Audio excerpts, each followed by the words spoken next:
he was feeling not well. Last 2 months we were working together. And then he suddenly told me that he's leaving Sweden and not coming back, that I have to finish the film for him. So I called the producer and she said, I know that he was at the doctor's yesterday. Let's go to this doctor tomorrow. And we went there and we were served a shocking truth of Andrei being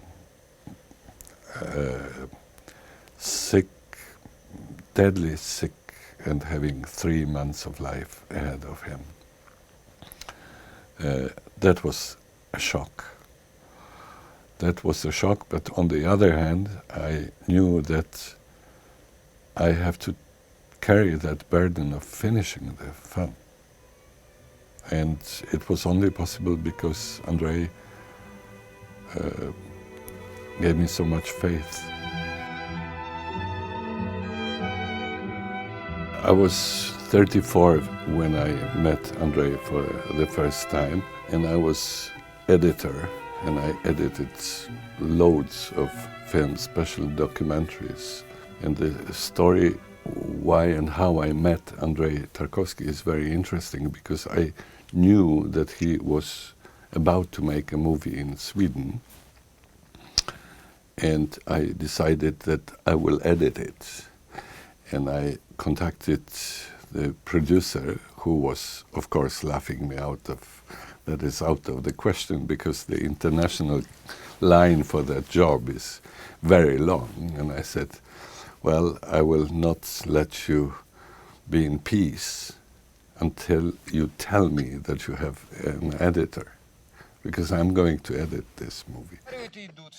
I enrolled into a conversational course in Russian, because I do speak Russian, but I didn't use it for a long time. And I knew that they started shooting, and I was calling her like twice a week, saying, what's going on?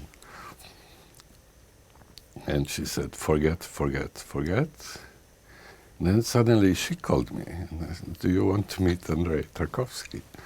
I said, sure.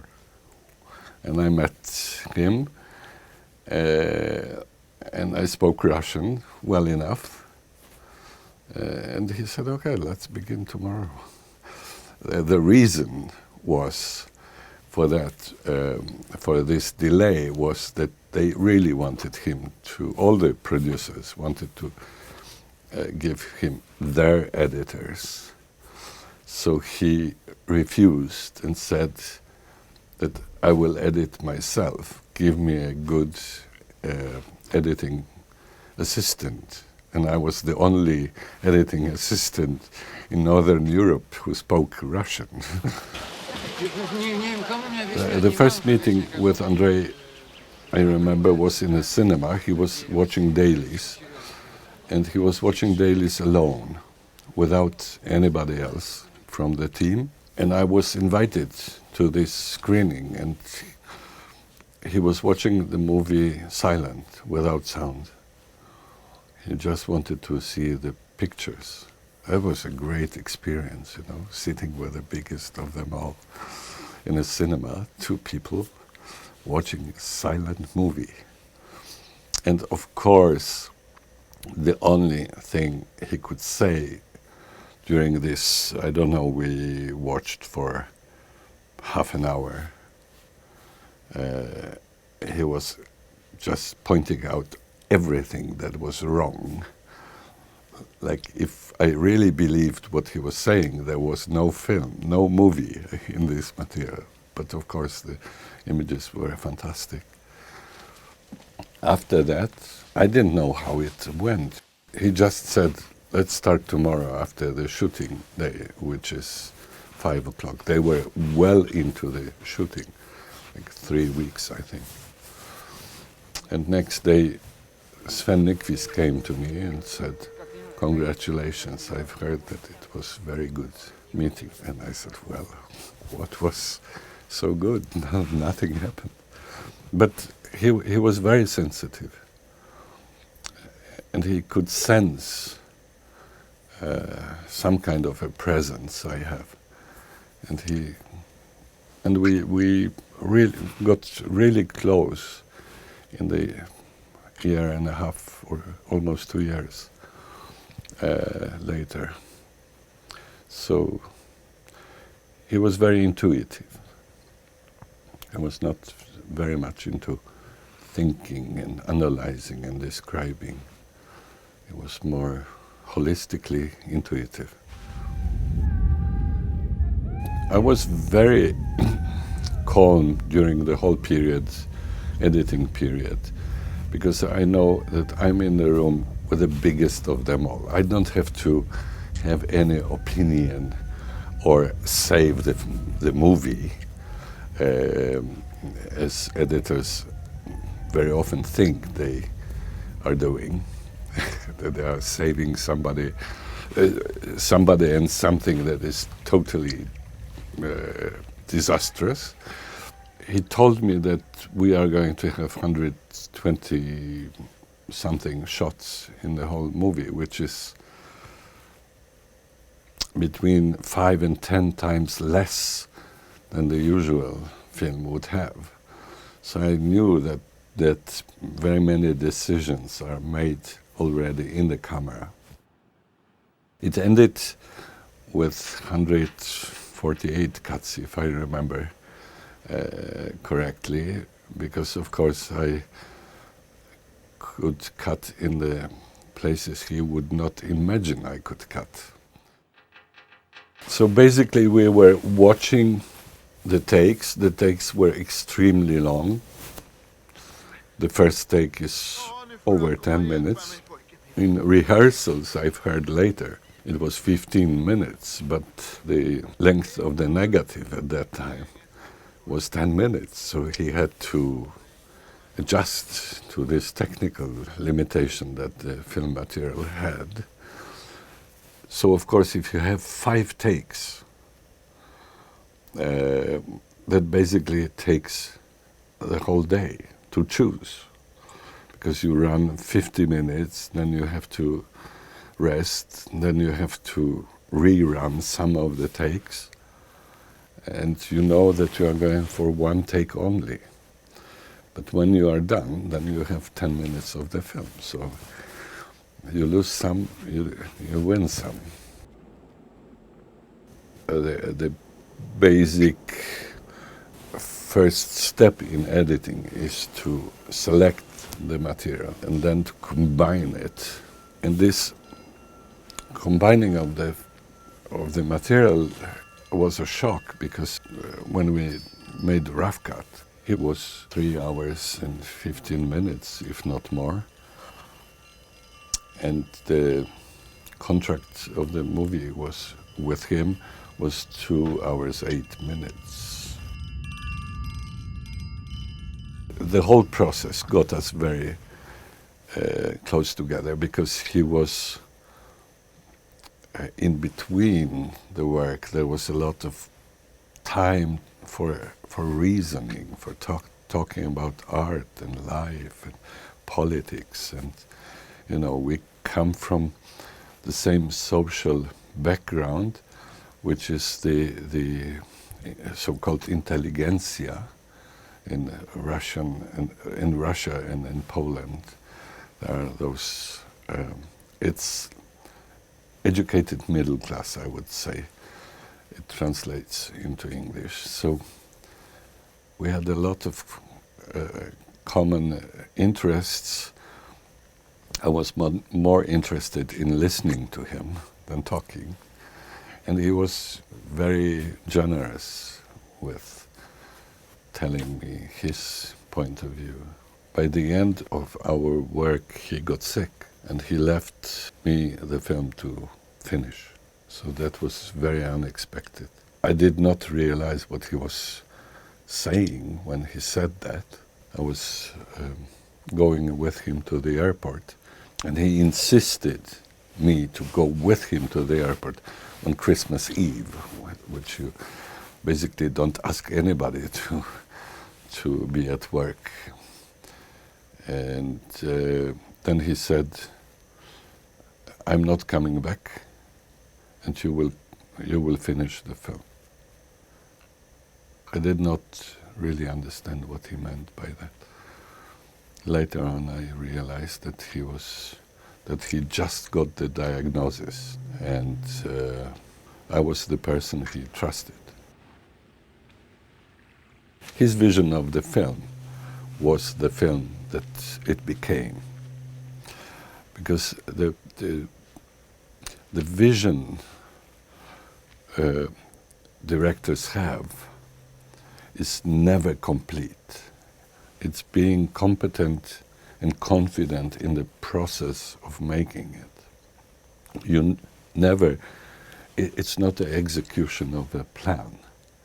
It's a searching of possible solutions, which I tried to document in the movie I made about him. Because for me, it's the process is the film. Basically, the rhythm was decided while shooting, which is a very, very difficult part, because the rhythm of the film in the cinema is not that easy to see the same values when they happen on the set, because you are disturbed of the things around you, all the decisions you have to make, the actors, the dresses, makeup, lighting, everything. So this was something that he really tried to decide on the set as much as he could, because it's not always possible to be that sure that the time you get on the set is the time of the cinema. The biggest directors I worked with, that is him and Bergman, and of the younger generation, Lukas Moodysson, they have one thing in common, that they make the movie on the set, but in editing room they suddenly become not a doer as they were on the set. They are a spectator. They are the audience. Which it is really defining a good director, the one that can move from having intentions to having judgment of the audience. Sculpting in Time, which is the base also for my film, was the idea that I was introduced when I was around 20 by reading Joseph Conrad. He's writing about time and time passage and the duty of an artist to save a moment of the flood of time and put this moment on display for the audience. This is exactly what sculpting in time is. This is exactly what Andrei was doing in front of the camera and in the camera, because he was also elaborating with the slow motion and fast motion within the takes. So the time should be different from the real time. It's equilibristical circus number.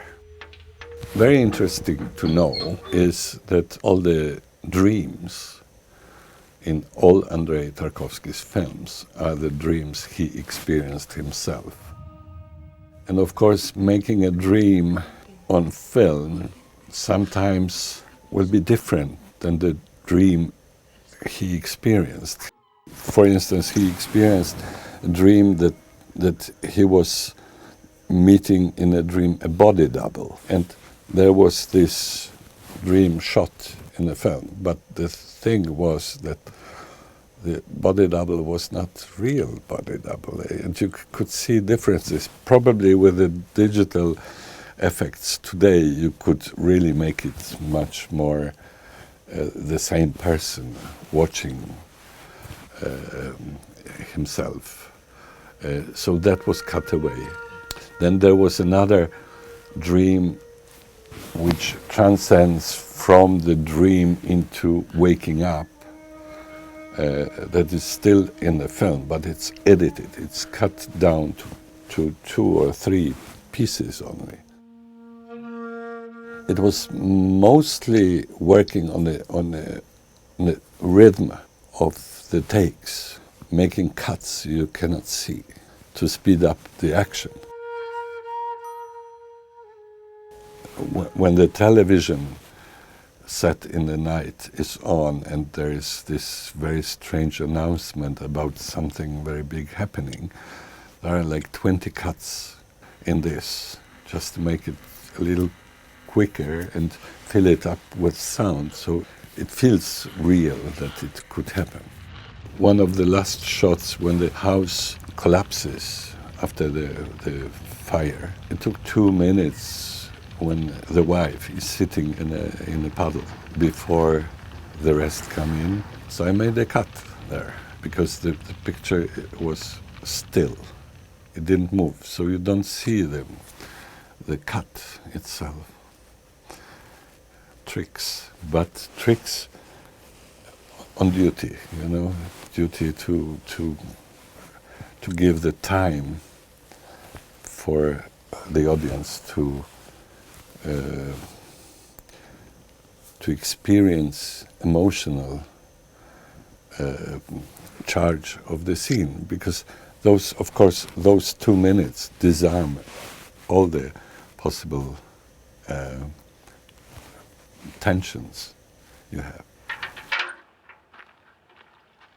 I really did finish his film, and we were flying sometimes twice a week to Paris to show him what we were doing. The whole sound design part was done without him present, but I wanted him to be present in the process. It was his film.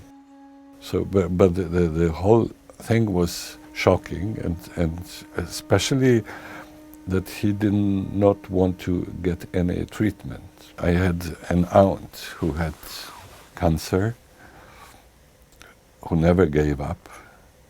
So I was talking with Andrei about my aunt, whom he called a witch, because she survived 20 years, and said, you have to fight.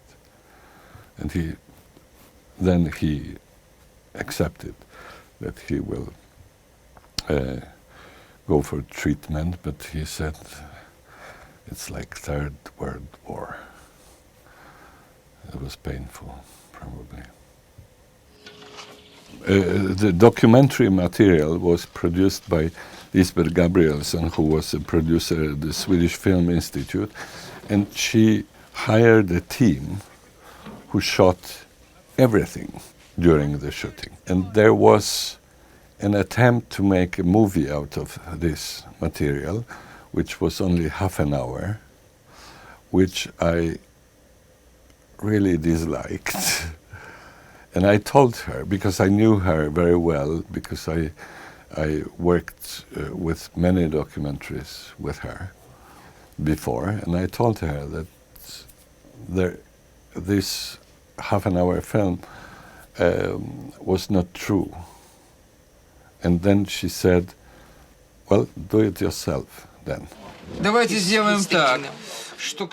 There was something like maybe 60, 70 hours of material shot, from preparations to shooting, reactions and stuff like that.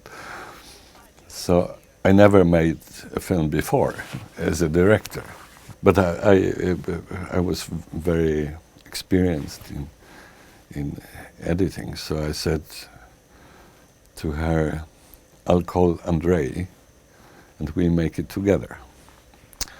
And I called him and he said, I've seen all the material, there's nothing there, just forget it. And I said, well, Andrei, I kind of am very familiar with documentary environment, so let me do like that. I will cut it down to 3 hours, and I will present to you. And from that on, we do it together. If you like those 3 hours, we'll do it together. And he said, okay. So I was waiting for him to recover, which he never did.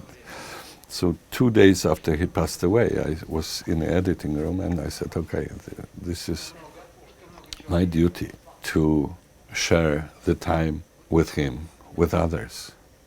It's like very Conradian thing. I experienced something. There are filmmakers that are much better than I am in making films who didn't know him.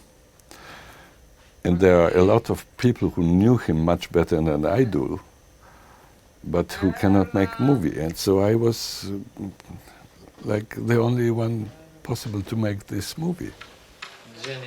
As I did not have any interview with him, I used his voice from Sculpting in Time, because these are exactly the things we were talking about in the editing room. Well, I love Sven Nykvist, really. He was extremely sensitive person. Like all the great artists have a sensitivity and some engine that drives them to what they are doing. Andrei, I understood it much later, why Andrei Tarkovsky became a poet in the cinema was that his father was a poet. The father left the family, leaving a void, a personal, emotional void, with a little kid who was searching for the father. And with Sven Nykvist is exactly the same thing. Sven Nykvist's father was a missionary. Both parents were missionaries in Africa. While the kids were in Sweden, the father and the mother were in Africa, and the father was shooting a lot of stills and moving pictures from Africa. When they came back to Sweden, Sven was 12, 13, and Sven was not very talkative.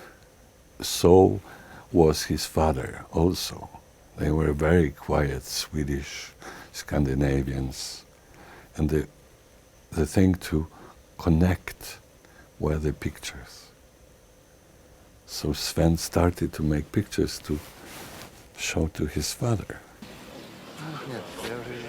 I'm not certain what really happens there.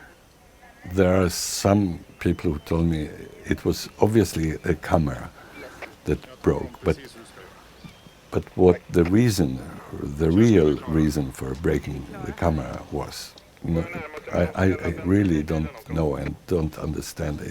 It was horrible, because like this scene, it's burning of a house, and it's only one take. That's it. There was not enough security involved in shooting this. There are several things that went wrong. For instance, there was this little gadget with which you could make all the special effects, like the car explodes and the tree starts to burn, and everything was steered. But the temperature of the burning house melted all the cables. So they had no control. So this went wrong as well. And of course, a scene like that is very expensive to make. But it was not possible to edit it together. There was no material whatsoever to even to try. And then there is this principle thing. If you want to make this thing in one shot, why do you start editing suddenly? Nobody will understand the explanation that it was too expensive to reshoot. That's not an artistic argument. So they finally realized that, okay, we have to reshoot. Он не успел. The second take is taken with two cameras. They are parallel on top of each other. If you see my movie, there are... And the one that is used in the film is not Sven Nykvist's. It is the other one, because of this period where the camera is totally still, so I can cut away 2 minutes. Thank you. Thank you. The contract that he had with the producers about the length of the film was 2 hours 10 minutes or 2 hours 8 minutes, something like that. And the film was 2 hours 30 minutes when we were done with cutting. I remember that Anatole Daumont, who was the French producer of the movie, called me and said, I would like you to come for a dinner to Paris tomorrow. Well, I said, okay, so what is the question, I thought. And we had a good dinner, and then by the coffee, the question came. Can you cut down the film to 2 hours 10 minutes? And I told Anatole, with whom I had very good contact always, I told him, any film can be 2 hours 10 minutes, but it won't be a Tarkovsky film. This is the risk you would like to take, question mark. And he said, I see. And he never got it back again to this, and the film was 2 hours, 30 minutes. Because I really believe that the part of this breathing of an artist, the rhythm, the way an artist receives the reality is there. And if you touch it, you kill it. Даже лучше, что действительно, что мы увидим ее на переднем плане. When I accepted the fact that he was gone, I started editing the movie about him, and partly because I wanted to extend this time together. I spent another half a year with him. Причем мы видим кадр. I remember that during the last editing weeks together, I told Andrei, I'm going to quit working with films. And he said, why? And I said, because it's never going to be better than this. Everything will be worse than this. And he said, you're so stupid and so stubborn. Now everybody knows you can do it. You have to do it and take some good surprises that life will give you. And then he wanted us to work on 2 other movies that he was preparing. And he asked me whether I wanted to work with him on next movies. Hamlet was one, and Hoffmanniana was another one. And I said, I've heard many stupid questions in my life, but this must be one of the most stupid ones. Of course I will. And those 2 things like follow me through the rest of what I'm doing. First of all, he gave me a real reference point in life.